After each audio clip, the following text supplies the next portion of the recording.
Thank you, Honorable Speaker, for this opportunity.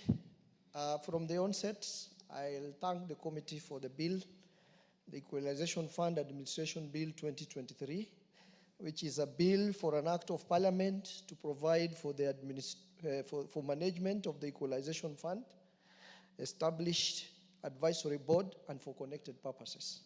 Honorable Speaker, I think the idea of this bill is actually trying to cure some of the challenges that have been found in the Equalization Fund for the last 14 years. Actually, it is 14 years now.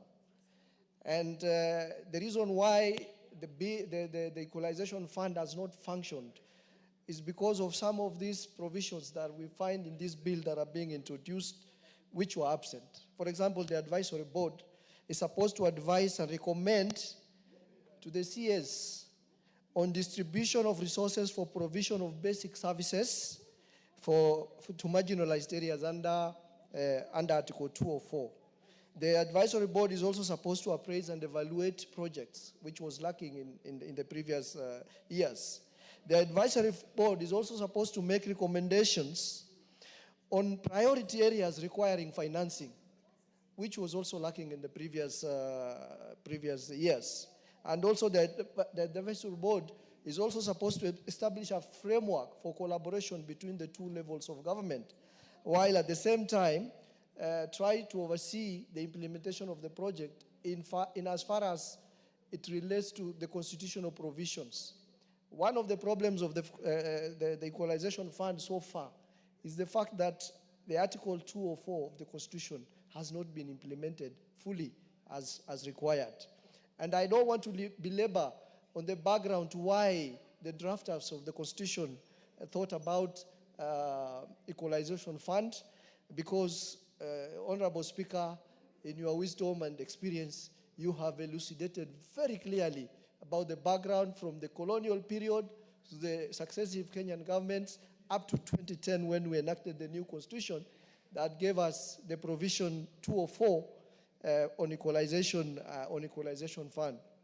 The Honorable Speaker, the fund, as it has been said by most members, has been established under Article 204(1), and the fund, the fund actually takes up 0.5% of all revenue collected by the national government, and it's supposed to cover 4 main areas: water, roads, health, and electricity. Honorable Speaker, the politics of high potential areas and low potential areas, and sessional paper number 10, has been referred to by many members. And the fact that the sessional paper number 10 had envisaged a situation where if you develop high potential areas, development will trickle down to low potential areas. This has never happened 61 years since independence. And that is why Equalization Fund came into being. And Honorable Speaker, we are informed that 7.4 billion of first policy has not been disbursed. The second policy has not been implemented. I'm told CRA is thinking about a third policy. I'm wondering, does it make sense to think of a third policy when you have not even reviewed the first policies and the second policies? This is where the challenge lies. Honorable Speaker, I will not repeat what most of honorable members who have contributed before me have said. But I will say, like it has been intimated by one of the members, that marginalization is a very bad thing. It's not something that you wish anybody to go through.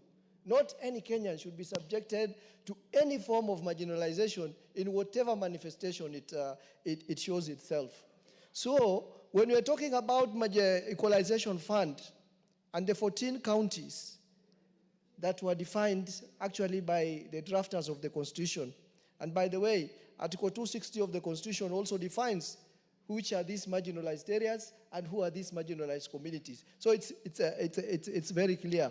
So when the drafters of Constitution identified these 14 counties and actually went ahead and defined what marginalization means, it was not in vain. Not anybody wants to be identified as a marginalized person. It's a bad tag to have, especially after 61 years of independence.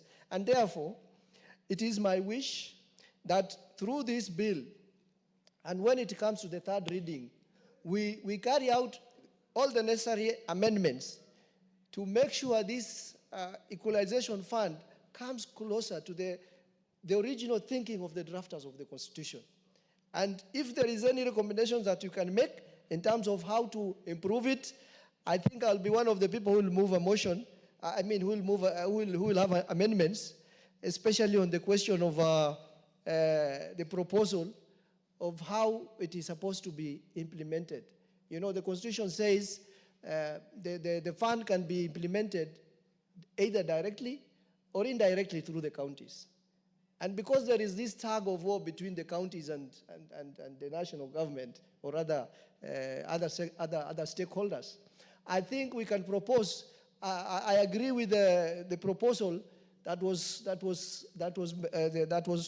proposed earlier, that 50% of this fund can be implemented directly by the board at the national level, and the other 50% can be implemented indirectly through the county, so that we can have a win-win situation. Because the poor people in the marginalized counties are not compartmentalized in these boxes we try to put them in. They need water, they need electricity, they need health services, and they need roads. They are not interested in this compartmentalization and push and pull between different levels of government and stakeholders. So I support that proposal.